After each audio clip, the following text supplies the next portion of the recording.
Hello दोस्तों, स्वागत है आप सभी का हमारे यूट्यूब चैनल विधिकारी में। दोस्तों, इस वीडियो में हम यूपी एपीओ परीक्षा के लिए उत्तर प्रदेश पुलिस रेगुलेशन से संबंधित ऐसे सभी प्रश्नों को हल करेंगे जो कि इस परीक्षा के लिए बहुत महत्वपूर्ण हैं और पूर्व के वर्षों में यूपी एपीओ की परीक्षा में पूछे जा चुके हैं। तो इन प्रश्नों को हम उनकी व्याख्या के सहित हल करेंगे। तो आइए देखते हैं। पहला क्वेश्चन, पुलिस विभाग का प्रधान अधिकारी कौन होता है? तो पुलिस विभाग का प्रधान अधिकारी पुलिस महानिदेशक अर्थात डीजी होता है, डीजीपी जिसे कहते हैं। इसके बारे में उपबंध पुलिस रेगुलेशन के पैरा 1 में दिया गया है। Next, Uttar Pradesh police regulation के अनुसार एक आरक्षित निरीक्षक रिजर्व लाइन का कैसा अधिकारी होता है? तो यह एक प्रभारी अधिकारी होता है। इसके बारे में उपबंध पुलिस रेगुलेशन के पैरा 18 में दिया गया है। नेक्स्ट, न्यायालय में संलग्न सभी पुलिस कर्मचारी किसके नियंत्रण में होंगे? तो यह लोक अभियोजक के नियंत्रण के अधीन कार्य करते हैं। इसके संबंध में उपबंध पुलिस रेगुलेशन के पैरा 39 में किया गया है। नेक्स्ट, अपराध का अन्वेषण एवं रोकथाम का पर्यवेक्षण करना निम्न में से किस पुलिस अधिकारी का मुख्य कर्तव्य है? तो यह कर्तव्य क्षेत्र निरीक्षक का होता है। इसके बारे में उपबंध पुलिस रेगुलेशन के पैरा 40 में किया गया है। पैरा 40 के अनुसार जो क्षेत्र या हल्का का निरीक्षक होता है उसका यह मुख्य कर्तव्य है कि वह अपराध का अन्वेषण एवं रोकथाम का पर्यवेक्षण करे। नेक्स्ट, निम्नलिखित में से कौन सुमेलित है?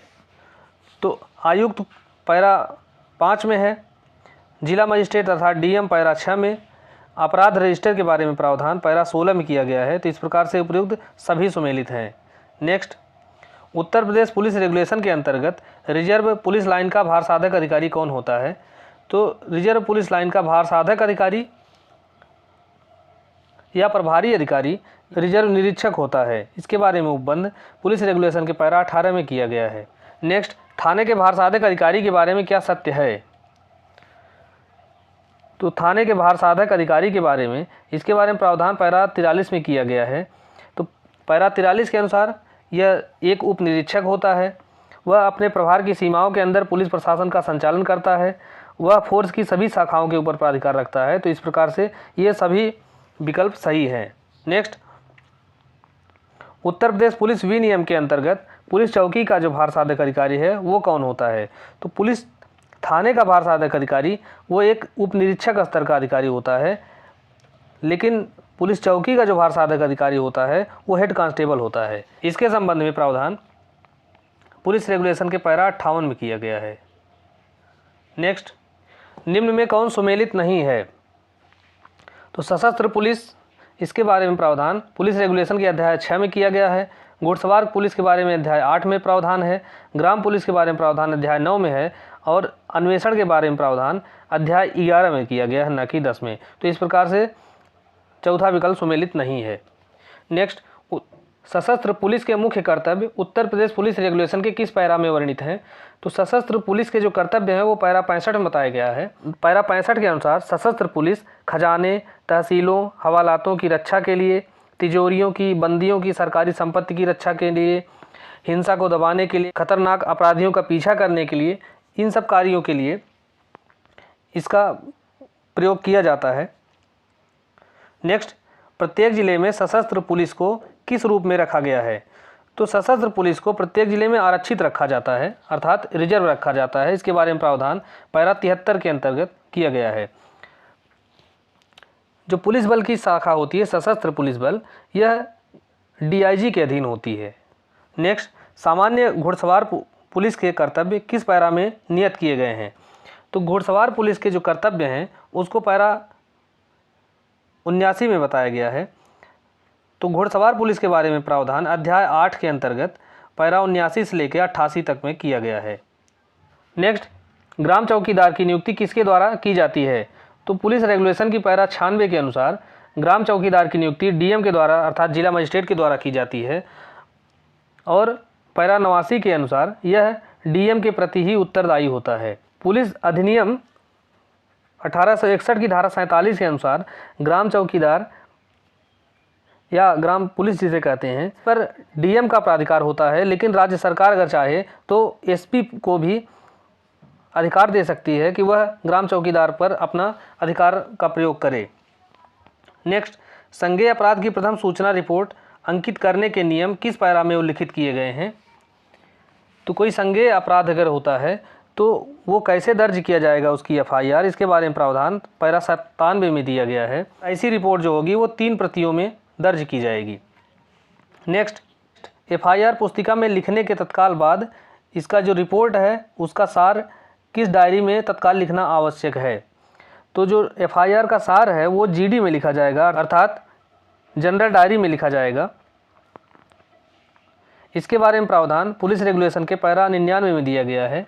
Next, Uttar Pradesh police regulation के पैरा 103 के अनुसार CRPC की धाराओं 154 और 155 1 के द्वारा संज्ञेय या असंज्ञेय अपराधों की सभी रिपोर्ट को सही से अभिलिखित करने के लिए कौन दायित्वाधीन है?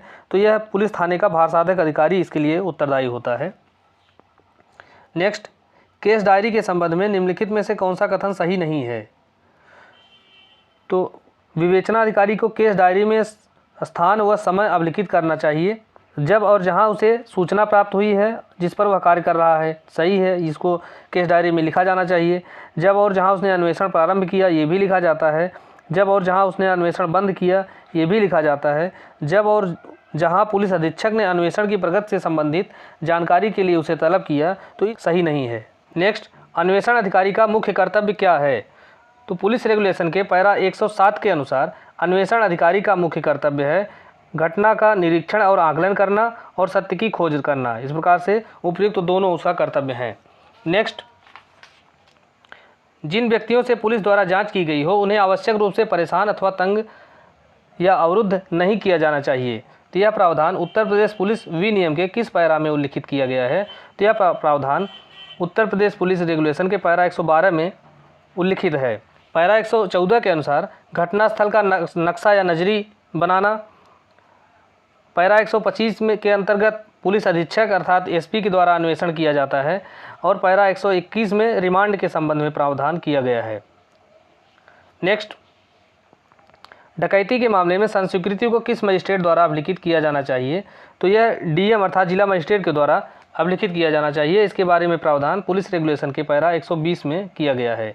नेक्स्ट, सभी मामलों में अंतिम रिपोर्ट या आरोप पत्र किसके द्वारा न्यायालय में प्रस्तुत किया जाना चाहिए? तो पुलिस रेगुलेशन के पैरा 122 के अनुसार सभी मामलों में अंतिम रिपोर्ट जो है न्यायालय के समक्ष पुलिस अधीक्षक के द्वारा प्रस्तुत किया जाना चाहिए।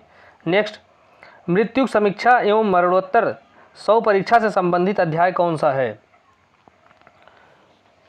तो मृत्यु समीक्षा या पोस्टमार्टम की जो परीक्षा होती है इसके बारे में प्रावधान पुलिस रेगुलेशन के अध्याय 12 में किया गया है।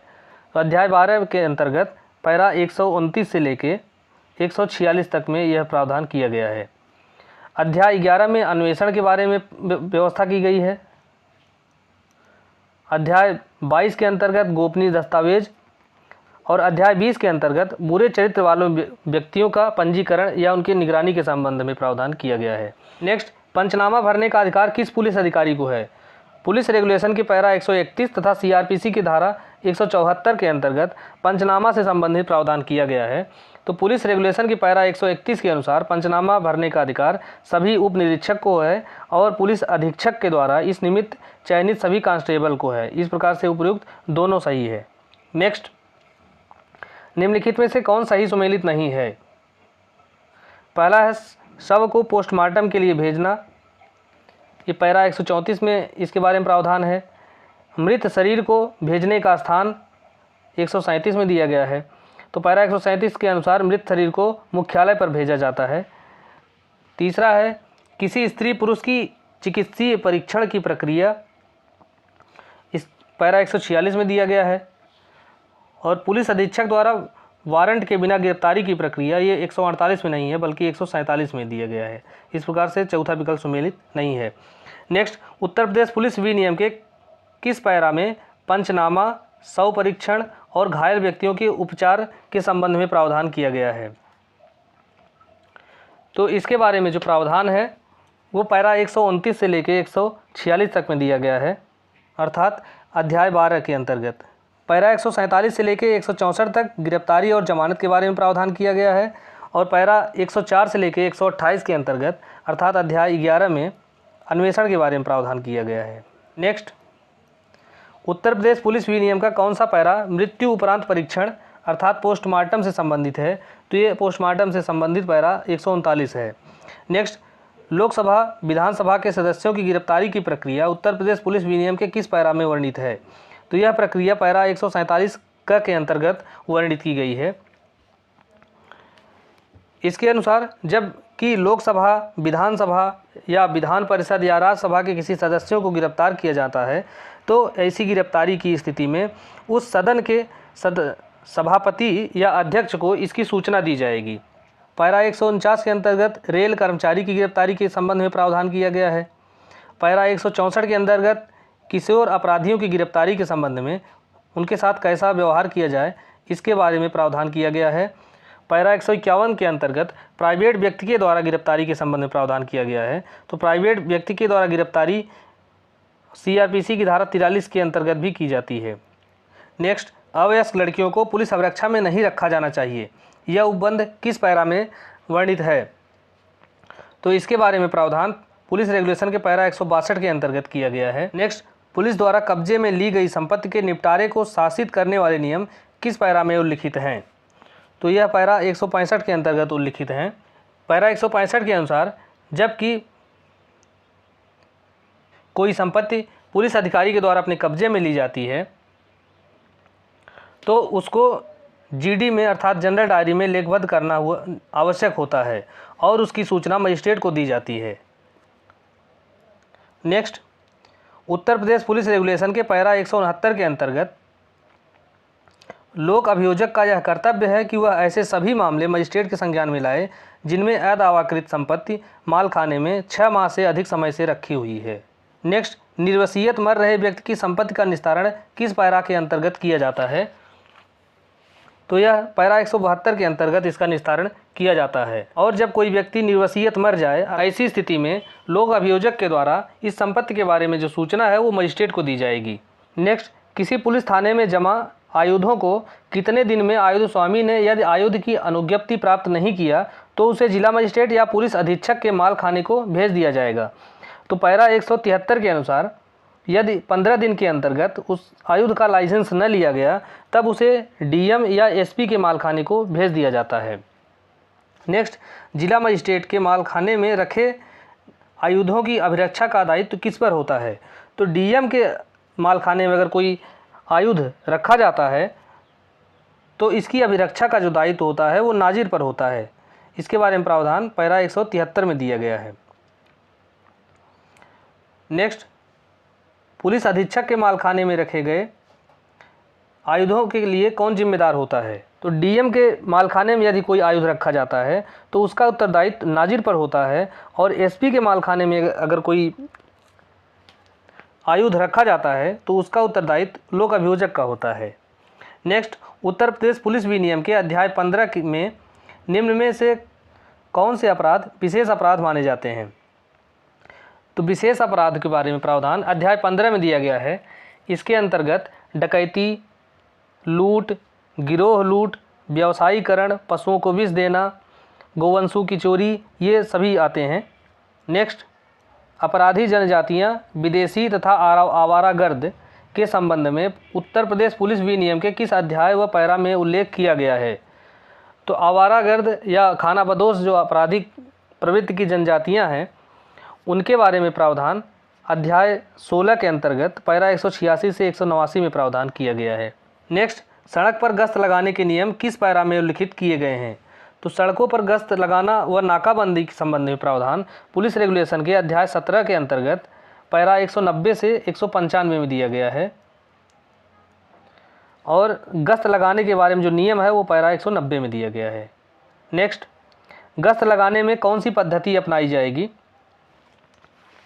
तो पुलिस रेगुलेशन के पैरा 194 के अनुसार गश्त लगाने में 6 फेरों की पद्धति अपनाई जाएगी। 6 फेरों से तात्पर्य है कि प्रत्येक 6 में से 2 रात को गश्त लगाने वाले जो सिपाही हैं वो आराम करेंगे और दिन में 1 व्यक्ति को और रात में कम से कम 2 व्यक्तियों को ड्यूटी पर लगाया जाएगा और रात में कोई सिपाही 4 घंटे से अधिक काम नहीं करेगा। नेक्स्ट, नाकाबंदी में कम से कम कितने व्यक्ति लगाए जाने चाहिए? तो नाकाबंदी के अंतर्गत कम से कम 2 व्यक्ति जिन्हें आवश्यकता अनुसार बढ़ाया जा सकता है, ये लगाए जाते हैं। इसके बारे में जो प्रावधान है पुलिस रेगुलेशन के पैरा 195 में दिया गया है। नेक्स्ट, अतिरिक्त पुलिस की नियुक्ति अशांतिग्रस्त अथवा खतरनाक क्षेत्रों के लिए किसकी राय पर की जा सकती है? तो यह डीएम की राय पर की जाती है, जिला मजिस्ट्रेट की राय पर। इसके बारे में प्रावधान पुलिस रेगुलेशन के पैरा 207 के अंतर्गत किया गया है। नेक्स्ट, कैदियों और सिद्ध दोष व्यक्तियों जो जेल से बाहर चिकित्सालय में भेजे जाएं तो उनकी अभिरक्षा की जिम्मेदारी किस पर होती है? तो इनकी अभिरक्षा की जिम्मेदारी जेल के अधिकारियों पर होती है और इसके बारे में प्रावधान पैरा 214 के अंतर्गत किया गया है। नेक्स्ट, फरार अपराधियों के संबंध में उत्तर प्रदेश पुलिस विनियम का कौन सा पैरा उपबंध करता है? तो इसके बारे में अध्याय 19 के अंतर्गत पैरा 215 से 222 में प्रावधान किया गया है। पैरा 196 से 214 के अंतर्गत विशेष गार्ड या अतिरिक्त पुलिस के बारे में प्रावधान किया गया है। पैरा 190 से 195 के अंतर्गत गश्त कर लगाना या नाकाबंदी के बारे में प्रावधान किया गया है। नेक्स्ट, फरार अपराधी को किस पैरा में परिभाषित किया गया है? तो पुलिस रेगुलेशन के पैरा 216 के अंतर्गत फरार अपराधी को परिभाषित किया गया है। इसके अनुसार जब किसी अपराधी की हाजिरी के लिए सीआरपीसी की धारा 82 के अंतर्गत उद्घोषणा जारी कर दिया गया है तो ऐसा जो अपराधी है वो फरार अपराधी कहलाएगा। नेक्स्ट, फरार अपराधियों को पैरा 216 के अनुसार कितने वर्गों में बांटा गया है? तो फरार अपराधियों को पैरा 216 के अंतर्गत 2 वर्गों में बांटा गया है, वर्ग क और वर्ग ख। तो क वर्ग के अंतर्गत ऐसे अपराधी आते हैं जिनका नाम, पता, पूर्व इतिहास ये सब कुछ पता है। ख वर्ग के अंतर्गत ऐसे अपराधी आते हैं जिनके बारे में कुछ मालूम नहीं है, न उनका नाम पता है न निवास पता है। नेक्स्ट, भगोड़े अपराधी रजिस्टर से भगोड़े का नाम निकाल देने का अधिकार किसे प्राप्त है? तो यह अधिकार पैरा 220 के अंतर्गत एसपी को और पैरा 221 के अंतर्गत डीएम अर्थात जिलाधिकारी को प्राप्त है। तो पैरा 220 के अनुसार कोई पुलिस अधीक्षक किसी भगोड़े अपराधी का नाम भगोड़े रजिस्टर से ऐसी स्थिति में काटने का आदेश दे सकते हैं जबकि उस अपराधी की गिरफ्तारी हो चुकी है या यह निश्चित हो गया है कि उसकी मृत्यु हो गई है या उसके बारे में जो साक्षी थे वो लापता हो गए हैं या उनकी मृत्यु हो गई है, जिससे अपराधी के विरुद्ध अभियोजन सफल नहीं होगा या अपराधी के बारे में लगातार 30 वर्षों से कुछ सुना नहीं गया है। तो ऐसी स्थिति में जो पुलिस अधीक्षक महोदय हैं वो किसी भगोड़े रजिस्टर से भगोड़े अपराधी का नाम काटने का आदेश दे सकते हैं। और पैरा 221 के अंतर्गत जिलाधिकारी किसी भगोड़े अपराधी का नाम अब भगोड़े रजिस्टर से काटने का आदेश तब दे सकते हैं जबकि जो अपराध किया गया है वो बेहद तुच्छ प्रकृति का है। नेक्स्ट, पैरा 220 के अनुसार पुलिस अधीक्षक वर्ग क के किसी भगोड़े का नाम रजिस्टर से कितने वर्ष तक जीवित होने के बारे में अंतिम बार सुने जाने के बाद निकाले जाने का आदेश दे सकता है। तो यह 30 वर्ष है, अर्थात जब 30 वर्ष से लगातार किसी व्यक्ति के बारे में सुना नहीं गया है तब ऐसी स्थिति में जो एसपी हैं अर्थात पुलिस अधीक्षक महोदय हैं वो उस व्यक्ति का नाम भगोड़े रजिस्टर से काट देने का आदेश दे सकते हैं। नेक्स्ट, उत्तर प्रदेश पुलिस विनियम के पैरा 221 के अंतर्गत भगोड़े अपराधी का नाम भगोड़े अपराधी रजिस्टर में से कौन निकाल सकता है? तो पैरा 221 के अनुसार भगोड़े अपराधी का नाम भगोड़े अपराधी रजिस्टर से डीएम निकालने का आदेश दे सकते हैं, जबकि पैरा 220 के अंतर्गत यह आदेश एसपी के द्वारा दिया जा सकता है। नेक्स्ट, दुष्चरित्रों का रजिस्ट्रीकरण एवं निगरानी के संबंध में उपबंध उत्तर प्रदेश पुलिस विनियम के किस अध्याय में वर्णित है? तो यह अध्याय 20 के अंतर्गत पैरा 223 से 276 तक में वर्णित है।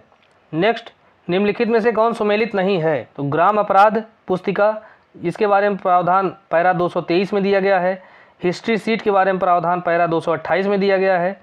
फ्लाई सीट के बारे में प्रावधान पैरा 245 में दिया गया है, जबकि गिरोह पंजिका के बारे में प्रावधान पैरा 253 के अंतर्गत दिया गया है। तो यह चौथा विकल्प सुमेलित नहीं है। नेक्स्ट, हिस्ट्री सीट के विषय में निम्नलिखित कथनों में से कौन सा कथन गलत है? तो वर्ग ख की हिस्ट्री सीट 3 वर्ष की अवधि के लिए होती है और उसे तारांकित किया जाना आवश्यक नहीं है, यही विकल्प गलत है। दूसरा, डकैतों के गिरोह के सक्रिय सदस्य के लिए खोली गई वर्ग क की हिस्ट्री सीट अवश्य तारांकित होनी चाहिए, ये सही है। जिन व्यक्तियों का कोई स्थायी निवास न हो उनकी हिस्ट्री सीट नहीं खोली जानी चाहिए, ये भी सही है। सीआरपीसी की धारा 109 के अंतर्गत निरुद्ध व्यक्ति के लिए हिस्ट्री सीट खोलना आवश्यक नहीं है, तो ये भी सही है। नेक्स्ट, हिस्ट्री सीट के बारे में निम्न में से क्या सत्य है? ये निगरानी के अंतर्गत अपराधियों के व्यक्तिगत अभिलेख हैं, ये सही है। हिस्ट्री सीट उन व्यक्तियों के लिए खोली जानी चाहिए जो आदतन अपराधी हैं और ऐसे अपराधियों के प्रेरक हैं, ये भी सही है। हिस्ट्री सीटर 2 प्रकार की होती है, वर्ग क और वर्ग ख, तो इस प्रकार के उपयुक्त सभी सही हैं। उत्तर प्रदेश पुलिस विनियम के अंतर्गत हिस्ट्री सीट के कितने वर्ग बनाए गए हैं? तो इसके 2 वर्ग बनाए गए हैं, वर्ग क और वर्ग ख। इसके बारे में प्रावधान पुलिस रेगुलेशन के पैरा 228 में दिया गया है। नेक्स्ट, वर्ग क के हिस्ट्री सीट के अंतर्गत निम्नलिखित किस अपराध के अपराधी और उनके प्रेरक आते हैं? तो वर्ग क के अंतर्गत डकैत, सेंध लगाने वाले, पशु चोर एवं रेल मालगाड़ी डिब्बा चोर, ये सभी आते हैं। नेक्स्ट, वर्ग क के हिस्ट्री सीट के विषय में व्यक्ति जब तक कि वे तारांकित नहीं है लगातार कितने वर्ष तक निगरानी के अंतर्गत रहता है? तो वर्ग क का जो हिस्ट्री सीटर है वो लगातार 2 वर्ष तक निगरानी के अधीन रहता है, क्योंकि इसके बारे में नाम, पता, निवास स्थान सब कुछ पता होता है। जबकि वर्ग ख का जो हिस्ट्री सीटर होता है उसके बारे में कुछ नहीं पता होता है और ऐसा व्यक्ति मृत्यु काल तक निगरानी के अधीन रहता है। नेक्स्ट, गिरोह पंजिका के लिए कौन सी पुलिस फार्म संख्या नियत किया गया है? तो गिरोह पंजिका के लिए जो फार्म संख्या है वो 45 होती है। नेक्स्ट, जीडी लिखने का नियम उत्तर प्रदेश पुलिस विनियम के किस पैरा में उल्लिखित है? तो जीडी अर्थात जनरल डायरी के अभिलिखित किए जाने के संबंध में जो नियम है वो पैरा 294 के अंतर्गत दिया गया है। नेक्स्ट, निम्न में से कौन सा विषय अपने संगत पैरा से सुमेलित है? पहला, जीडी में अभिलिखित की जाने वाली बातें, इसके बारे में प्रावधान पैरा 295 में दिया गया है। जीडी का सूर्यास्त के बाद बंद कर दिया जाना, इसके बारे में जो प्रावधान है पैरा 297 में दिया गया है। और पुलिस डायरी का न्यायालय में प्रस्तुत किया जाना, इसके बारे में प्रावधान पैरा 299 में दिया गया है। तो इस प्रकार से सभी सुमेलित हैं। नेक्स्ट, पुलिस थाने पर रखे गए लेखे के संबंध में उपबंध उत्तर प्रदेश पुलिस विनियम के किस अध्याय में उपबंधित है? तो इसके बारे में जो उपबंध है वो अध्याय 23 के अंतर्गत किया गया है।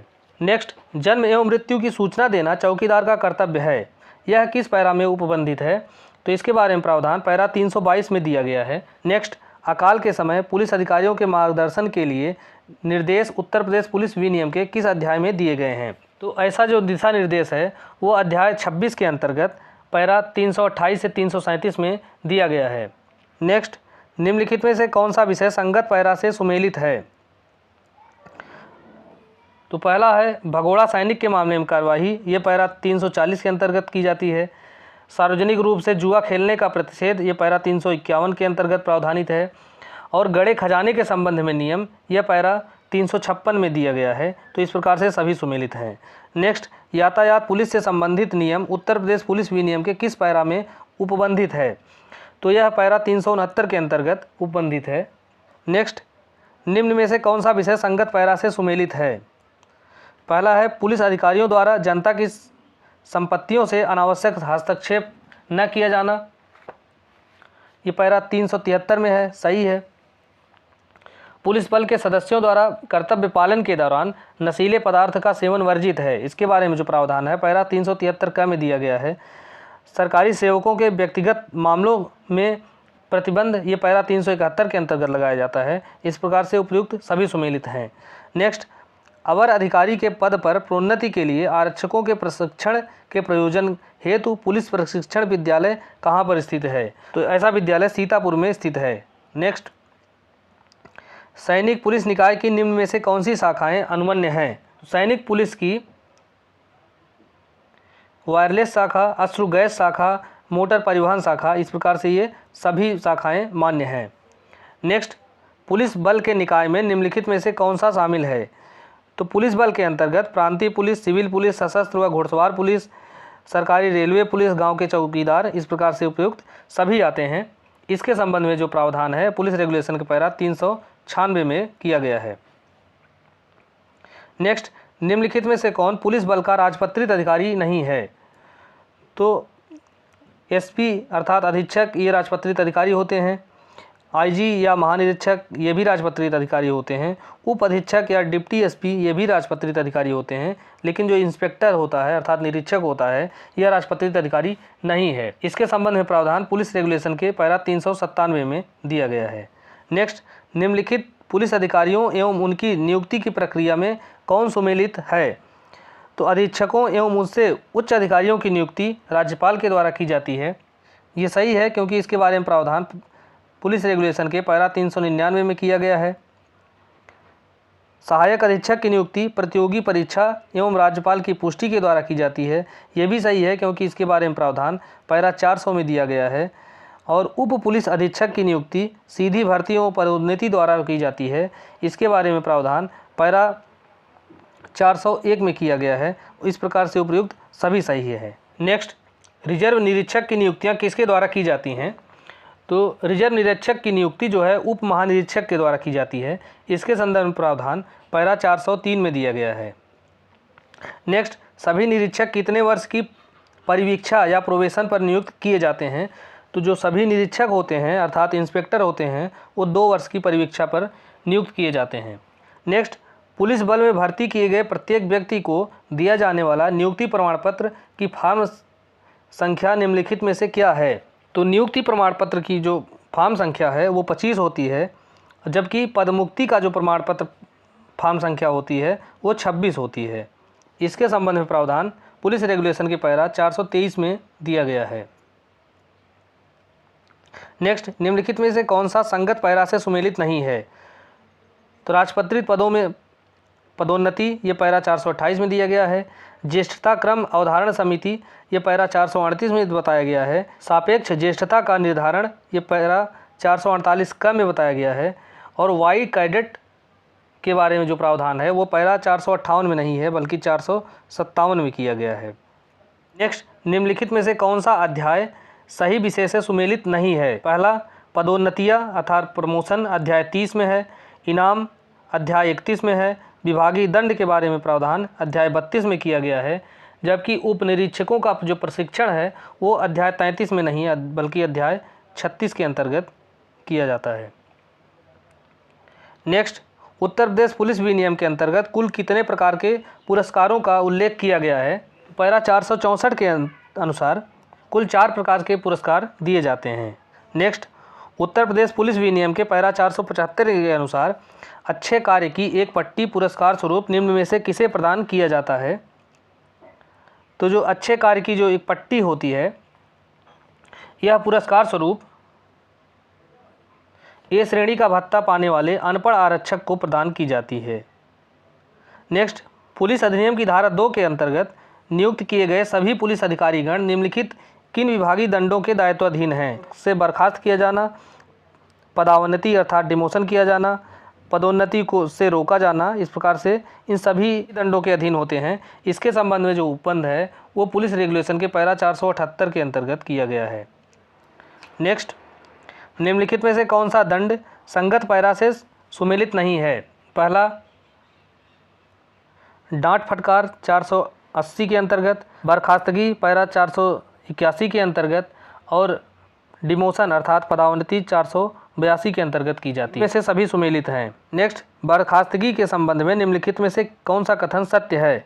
बर्खास्तगी का आदेश केवल तभी पारित किया जाएगा जबकि अधिकारी का आचरण बल में उसके रखे जाने को अवांछनीय बना देता है। तो ये सही है। बर्खास्त किए गए अधिकारी को शासकीय सेवा में पुनर्नियोजित किए जाने से प्रतिबंधित कर देता है। तो ये भी सही है, अर्थात 1 और 2 दोनों सही हैं। नेक्स्ट, यदि पदावनत की अवधि दंड के आदेश में निश्चित है तो यह अधिकतम अवधि कितनी हो सकती है? तो यह अधिकतम 3 वर्ष तक की हो सकती है। इसके बारे में प्रावधान पुलिस रेगुलेशन के पैरा 482 में दिया गया है। नेक्स्ट, पुलिस बल को छोड़ने वाले प्रत्येक सदस्य को एक पदमुक्त प्रमाण पत्र प्रदान किया जाता है। इस प्रमाण पत्र का फॉर्म क्रमांक क्या होगा? तो पदमुक्त की स्थिति में जो फॉर्म क्रमांक होता है वो 26 होता है, जबकि नियुक्ति का जो प्रमाण पत्र क्रमांक होता है वो 25 होता है। नेक्स्ट, पुनरीक्षण संबंधी प्रावधान उत्तर प्रदेश पुलिस विनियम के किस पैरा में उपबंधित है? तो पुनरीक्षण के संबंध में जो प्रावधान है वो पुलिस रेगुलेशन के पैरा 511 में दिया गया है। नेक्स्ट, राजपत्रित अधिकारियों के स्थानांतरण संबंधी नियम निम्नलिखित किस पैरा में उपबंधित किए गए हैं? तो ये पैरा 520 में दिया गया है। नेक्स्ट, पैरा 532 के अनुसार लोक अभियोजक के लिए निम्न में से क्या अर्हताएं अनिवार्य मानी गई हैं? पहला, एक अन्वेषण अधिकारी के रूप में 2 वर्ष की सेवा, अंग्रेजी का पूर्ण ज्ञान, विधि की डिग्री, उपयुक्त सभी। तो ये सभी जो योग्यताएं हैं एक लोक अभियोजक के लिए अनिवार्य मानी गई हैं। नेक्स्ट, निम्नलिखित में से कौन सा विषय संगत पैरा से सुमेलित नहीं है? तो पहला, जेड कैडेट्स पैरा 538 में है, सही है। एक्स रिक्रूट्स पैरा 540 में, और बिगुलर्स के बारे में जो प्रावधान है वो पैरा 551 में दिया गया है, जबकि बच्चों को प्राथमिक शिक्षा से संबंधित प्रावधान ये पैरा 554 में दिया गया है। दोस्तों, इस प्रकार से इस वीडियो में हमने उत्तर प्रदेश पुलिस रेगुलेशन से संबंधित बेहद महत्वपूर्ण प्रश्नों को हल किया है, जो कि आने वाली एपीओ प्रारंभिक परीक्षा के लिए बेहद महत्वपूर्ण साबित होंगी। और पूरी उम्मीद है कि 15 में से लगभग 12 प्रश्न हमारे इन्हीं वीडियो से आएंगे। इसके अलावा हमारे 2 वीडियो और भी हमारे चैनल पर उपलब्ध हैं। यदि इन वीडियो का अवलोकन किया जाए तो मैक्सिमम प्रश्न इन वीडियो में ही समाहित हो जाएंगे। और यदि हमारा वीडियो आपको उपयोगी लगे तो आप इसको सब्सक्राइब करें, लाइक करें और अपने दोस्तों के साथ शेयर करें। धन्यवाद।